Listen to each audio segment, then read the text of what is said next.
میری بیٹی تو سلامت ہے۔ آج پھر اخبار کی شہ سرخی یہ چیخ چیخ کر بتا رہی تھی کہ ایک اور ہوا کی بیٹی کو درندوں نے نوچ نوچ کر مار ڈالا۔ مگر اس میں حیرت والی کون سی بات ہے؟ یہ تو روز کا معمول بن چکا ہے۔ اللہ کا شکر ہے میری بیٹی تو سلامت ہے۔ یہ جملہ ہر دوسرا شخص خود کو تسلی دینے کے لیے خود کو ہی سناتے رہتا ہے اور مردہ ضمیر کو مطمئن کیے رکھتے ہیں۔ خود غرضی کی انتہا یہاں آ کر ختم ہو جاتی ہے جب ہم فقط اپنی ذات کو لے کر یہ گمان کرتے ہیں کہ اللہ کا شکر ہے میری بیٹی تو سلامت ہے، میرا بیٹا تو محفوظ ہے۔ حقیقت کی نگاہ سے دیکھا جائے تو ہم خود کو دھوکہ دے رہے ہیں، وہ اس طرح کہ ہم یہ نہیں چاہتے کہ آج جن درندوں نے کسی کلی کو مسئلہ ہے، کسی نازک سی پری کو ہوس کا نشانہ بنا کر مار ڈالا ہے، کل وہی درندے ہماری لخت جگر کو بھی تو نوچ سکتے ہیں۔ ہم یہ کیوں نہیں سوچتے کہ ہماری بیٹی جو اسکول و کالج کے گھنونے ماحول میں جاتی ہے، اگر وہ صحیح سلامت واپس لوٹ آتی ہے تو اس کی وجہ یہ نہیں کہ وہاں پر ایسا کچھ بھی نہیں، بلکہ اس کی وجہ تو یہ ہے کہ کسی درندے کی نگاہ ہماری لخت جگر پر ابھی تک نہیں پڑی۔ ہم یہ کیوں نہیں سوچتے کہ ہم جہاں اپنی لخت جگر کو بیچتے ہیں وہ ایک گھنا جنگل ہے جہاں ہر طرف درندے اور بھیڑیے گھوم رہے ہیں، گدے جو ہیں وہ آسمان پر منڈلا رہی ہیں اور اسی طاق میں ہیں کہ ان کو کب موقع ملتا ہے اپنی ہوس بجھانے کا، اور اسی فکر میں ہے کہ ان کی باری کب آتی ہے۔ خود کو مسلمان کہلانے کی حیثیت سے ہمارا ذہن اس طرف کیوں نہیں جاتا کہ بیٹی یا بیٹے کو پہلی مرتبہ گھر سے نکالنے سے پہلے ہم اپنے اسلام سے رجوع کریں۔ ہمارا خوبصورت دین اسلام ہماری بیٹی اور ہمارے بیٹے کے متعلق کیا حکم دیتا ہے، انہیں کس طرح کی تعلیم دلوانی چاہیے اور کس طرح کی تعلیم سے ان کے دامنوں کو بچانا چاہیے۔ ہم کیوں نہیں غور کرتے کہ ہماری فکروں میں سے کس چیز نے ہماری مسلمانیت نکال دی؟ ہمارے دلوں میں سے اللہ کا خوف اور اتباع مصطفیٰ صلی اللہ علیہ وآلہ وسلم کا جذبہ کس طرح نکل گیا؟ ہم کیوں غور و فکر نہیں کرتے؟ ہم نے جن کا کلمہ پڑھا ہے ان کے احکامات کیا ہیں، ان کی تعلیمات کیا ہیں؟ ہمارے ذہنوں میں سے یہ بات کس طرح نکل گئی کہ ہمارا دین اسلام ایک مکمل ضابطہ حیات ہے، دستور حیات ہے اور زندگی کے ہر موڑ پر کامل رہنمائی کرنے والا ہے۔ ہم کیوں نہیں سوچتے کہ ہماری بیٹیوں کے طور طریقے بدل چکے؟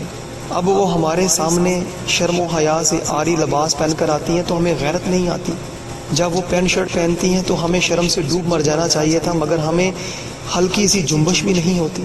وہ کھلم کھلا ہمارے سامنے نامحرموں سے میل ملاپ کرتی ہیں اور ہمیں ہچکچاہٹ تک محسوس نہیں ہوتی۔ کیا سچ مچ ہم مسلمان ہی ہیں؟ افسوس، صد افسوس، آج ہم کو اتنی تمیز تو ہے کہ جب ہمارے کپڑے گندے ہو جائیں تو ہمیں بدلنا ہے، بدن سے جب بدبو کے حلے اٹھنے لگے تو ہمیں نہانا ہے، اگر ہمارے چہرے کے اوپر کوئی داغ لگ جائے تو ہمیں صابن سے دھونا ہے، اور اگر منہ سے بدبو آئے تو ہمیں برش کرنا ہے۔ آج ہمیں اتنی تمیز تو ہے کہ بھوک لگے تو کھانا کھانا ہے، پیاس لگے تو پانی پینا ہے۔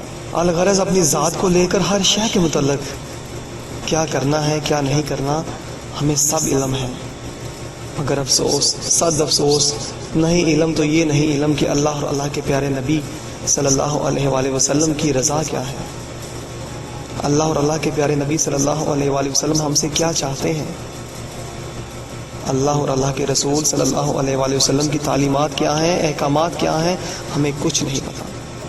اللہ اور اللہ کے رسول صلی اللہ علیہ وآلہ وسلم کا دین حق ہم سے کیا مطالبہ کرتا ہے، اللہ اور اللہ کے پیارے نبی صلی اللہ علیہ وآلہ وسلم کے نافرمانوں کو کیا سزائیں دی جائیں گی، ہمیں کچھ نہیں پتا۔ آج ہم لوگوں نے امتی ہونے کا جو روپ ہم لوگوں نے ہم لوگوں نے اپنا رکھا ہے وہ ہمیں اتارنا ہوگا، ہمیں دو رنگی چھوڑنی ہوگی، یک رنگ اپنانا ہوگا، سراسر موم یا پھر کافر ہو جانا ہوگا، کیونکہ منافق جو ہے وہ کافروں سے بدتر ہوتا ہے۔ اگر ہم یہ نہیں جانتے کہ دین اسلام کس طرح کا ہے اور کس طرح سے وہ مطالبہ کرتا ہے اللہ کی بندگی سکھانے کے لیے، تو ہمیں کسی عالم دین سے پوچھنا چاہیے اور پوچھ کر پھر اس پر عمل کرنا چاہیے۔ اگر ہم جانتے ہیں تو پھر عمل کرنا چاہیے، ہمیں ہٹ درمی چھوڑ دینی چاہیے اور گناہوں کی دلدل سے باہر آ جانا چاہیے۔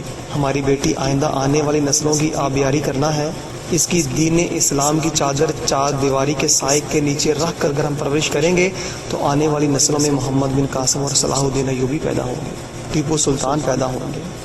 ہمارے بیٹے کو آئندہ آنے والی نسلوں کے لیے غیور، بہادر اور با کردار مجاہدانہ فکر و عمل کا نمونہ بننا ہے۔ اس کو آئین اسلام کی روشنی میں منور کریں۔ جب منور کرنے میں کامیاب ہوئیں گے تو اس کے اندر مجاہدانہ طرز عمل نکھر کر سامنے آئے گا۔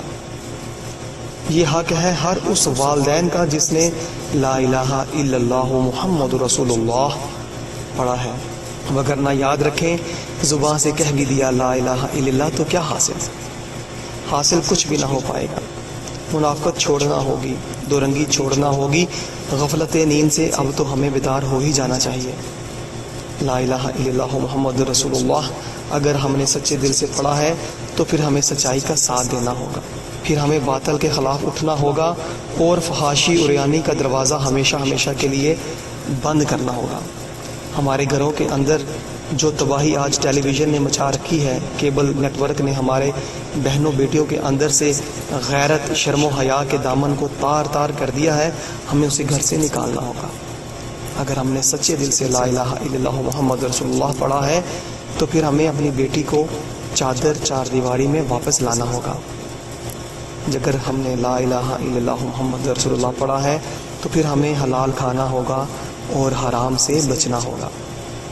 اگر سچے دل سے کلمہ پڑھا ہے تو پھر اسکول و کالج یعنی فرنگی تعلیم سے خود کو اور اپنی نسلوں کو بچانا ہوگا، تو اللہ کے دشمنوں کو دشمن سمجھنا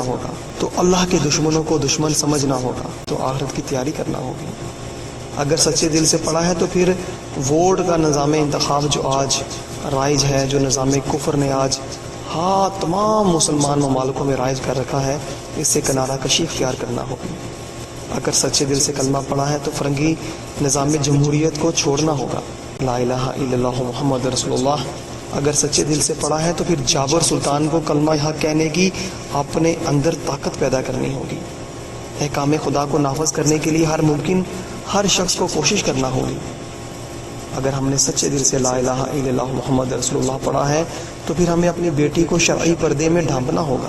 ہمیں ساز باجے توڑنے ہوں گے، گھروں سے نکالنے ہوں گے، ہمیں تصویریں جلانا ہوں گی اور آئندہ فوٹو بازی اور تصویر بازی سے سچے دل سے توبہ کرنی ہوگی۔ اگر ہم نے سچے دل سے لا الہ الا اللہ محمد رسول اللہ پڑھا ہے تو پھر ایمانداری سے ہر کام کرنا ہوگا۔